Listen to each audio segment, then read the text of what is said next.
अस्सलाम वालेकुम। अच्छा, टॉपिक का नाम है जेनेटिक कोड, जो कि बहुत आसान और सिंपल सा टॉपिक है।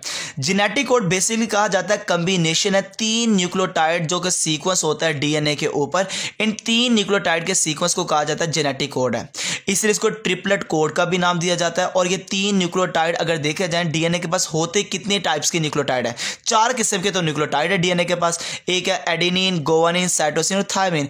इनका तीन तीन का कम्बिनेशन बनाते जाओ और जब तीन तीन का कम्बिनेशन बनता जाएगा आप उसको क्या नाम देते जाओगे, जेनेटिक कोड का नाम देते जाएंगे। और जब तीन तीन का कम्बिनेशन बनाओगे तो टोटल नंबर जो जेनेटिक कोड के बनेंगे वो 64 है। जैसे AUG तीन का कम्बिनेशन है, AGA तीन का कम्बिनेशन, UAA तीन का कम्बिनेशन है। तो टोटल नंबर जो जेनेटिक कोड है वो 64 है। और ये कितने के कम्बिनेशन है, तीन तीन का कम्बिनेशन। वैसे टोटल है कितने जेनेटिक कोड, 4 है, AGCT। ठीक है बेटा, सबसे पहले ने कहा गया कि ये एक एक का कम्बिनेशन होता है। टोटल कितने हैं, 4 ही हमारे पास जेनेटिक कोड आए। वो कहते हैं भाईजान ये गलत है, 4 तो नहीं होते, ज्यादा होते जेनेटिक कोड। तो बाद में पता लगा कि यार 2-2 का कम्बिनेशन है, पर 2-2 के कम्बिनेशन से देखा जाए तो टोटल जो डिफरेंट जेनेटिक कोड आते हैं वो 16 है। अब 4 और जो 16 ये इनफ नहीं है, क्योंकि ये जेनेटिक कोड किसको कंट्रोल करते हैं, अमाइनो एसिड को। टोटल अमाइनो एसिड 20 है हमारी बॉडी के अंदर जो प्रोटीन को बनाते हैं, तो 20 को 16 या 4 कंट्रोल कर सकते हैं। कहते हैं नहीं, लगता है डीएनए के ऊपर ये जो चारों न्यूक्लियोटाइड है इनका कॉम्बिनेशन तीन तीन का है। तो तीन तीन के लिहाज से जब पता लगाया गया तो टोटल जेनेटिक कोड कितने बने, 64। और फिर बाद में क्लैरिफाई हो गया total number of genetic code 64 है और इनका जो कम्बिनेशन है वो तीन तीन का कम्बिनेशन होता है, ना कि 2 का, ना कि सिंगल का। ये हमारे पास साइंटिस्ट हैं, क्रिक, नायरनबर्ग, कोराना, लेडर। इन साइंटिस्ट ने टेस्ट किया था कि वाकई तीन तीन का कम्बिनेशन होता है। कैसे? मेकिंग करके artificial messenger RNA and triplet codes इनको बना कर ना इन्होंने टेस्ट किया और बताया हाँ कि टोटल नंबर जो जेनेटिक कोड है वो 64 है और इनका जो कम्बिनेशन है वो तीन तीन का कम्बिनेशन होता है।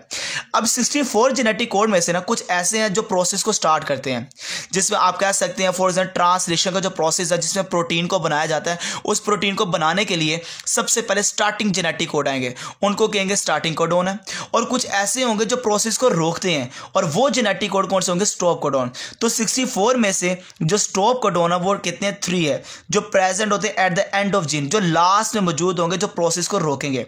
और प्रोसेस को स्टार्ट करने वाले कितने होते हैं, एक होता है। ठीक है, एक स्टार्टिंग कोडोन है, 3 जोन से होंगे वो स्टॉप कोडोन है। टोटल कितने होंगे, 4। बाकी जो 60 है ना, 60 वो सारे के सारे प्रोटीन को बनाने के लिए इन्वॉल्व हैं, प्रोटीन को बनाएंगे। मगर 60 में से 4 ऐसे हैं जो प्रोसेस को रोकते भी हैं और स्टार्ट भी करते हैं। और रोकने वाले कितने हैं, 3 है। और स्टार्टिंग कोडोन कितने बेटा, 1 है। MCQs है वो 3 कौन से हैं, UAA, UGA, UAG। और स्टार्ट करने वाला जो कोडोन जेनेटिक कोड है उसका नाम क्या बेटा, AUG। तो ये सारे जेनेटिक कोड बेटा अगर देखा जाए कहाँ पे होते हैं, डीएनए के ऊपर मौजूद होते हैं। टोटल 60 जो अमाइनो एसिड को रीड करेंगे, 3 स्टॉप कोडोन है और एक कौन सा होगा, स्टार्टिंग कोडोन। तो 1 और 3 4, 4 और 60 कितने हो गए, टोटल 64 जेनेटिक कोड होते हैं बेटा किसके ऊपर, डीएनए के ऊपर। अगर यही जो कम्बिनेशन है अगर आपको नजर आता है मैसेंजर आरएनए के ऊपर, यही 3 का कम्बिनेशन, इन्हीं 3 न्यूक्लियोटाइड का कम्बिनेशन आपको मैसेंजर आरएनए पे नजर आ रहा है, फिर आप इसको कोडोन कहेंगे। ये बड़ा इंपॉर्टेंट शॉर्ट क्वेश्चन है। अगर यही 3-3 का जो कम्बिनेशन न्यूक्लियोटाइड का अगर ट्रांसफर आरएनए के ऊपर होगा तो इसको एंटी कोडोन कहेंगे। तो ट्रांसफर आरएनए के ऊपर 3 न्यूक्लियोटाइड का कम्बिनेशन एंटी कोडोन है और 3 न्यूक्लियोटाइड का कम्बिनेशन मैसेंजर आरएनए के ऊपर कोडोन है। और यही 3 का सीक्वेंस अगर डीएनए के ऊपर है then they are called genetic code है। पहले कहा जाता है ये यूनिवर्सल कोड है, मतलब कि हर जगह पे जो एक कोड है ना, हर सेल के अंदर जो भी दुनिया में जानदार है सब में उसका रोल सेम होता है। जैसे AGA, इसका काम है आर्जिनिन अमाइनो एसिड को कंट्रोल करना। देख लें, एक का मैं बता रहा हूं, ये बैक्टीरिया में भी आर्जिनिन को पकड़ने वाला ये है, ह्यूमन बीइंग के अंदर पकड़ने वाला यही इसको है। तो ये जो कोड है ये क्या होगा, जेनेटिक कोड यूनिवर्सल है। मगर बाद में पता लगा कि भाईजान ये 64 जोन से ना हर जानदार के अंदर डिफरेंट अमाइनो एसिड के लिहाज से बने हैं, ना कि सेम के लिहाज से। फिर हमने क्या दिया, ये यूनिवर्सल नहीं है। मिसाल दे रहा हूँ आपके सामने। जैसे आपको पता है सेल के अंदर 2 डीएनए, एक माइटोकॉन्ड्रिया का डीएनए, एक न्यूक्लियस का डीएनए।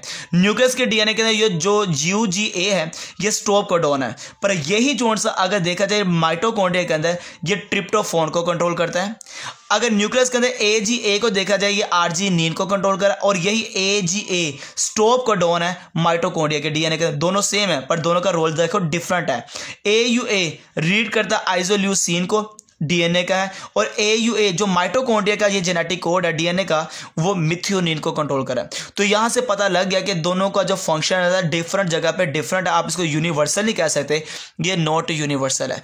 आप बुक के अंदर पूरा टेबल बना होगा, पूरे के पूरे 64 आपके सामने जेनेटिक कोड होंगे, आप उनको देख लीजिएगा। पर ये सिंपल सा एज इट इज ही टॉपिक लिखना होता है, पेपर के अंदर पूरा टेबल नहीं बनाना होता। इसमें एमसीक्यूज शॉर्ट क्वेश्चन जो बने मैंने उसको डिफरेंट कर दिया। ये एक एज अ लॉन्ग क्वेश्चन है जिसका नाम क्या बेटा जेनेटिक कोड। ओके बेटा, अल्लाह हाफिज़।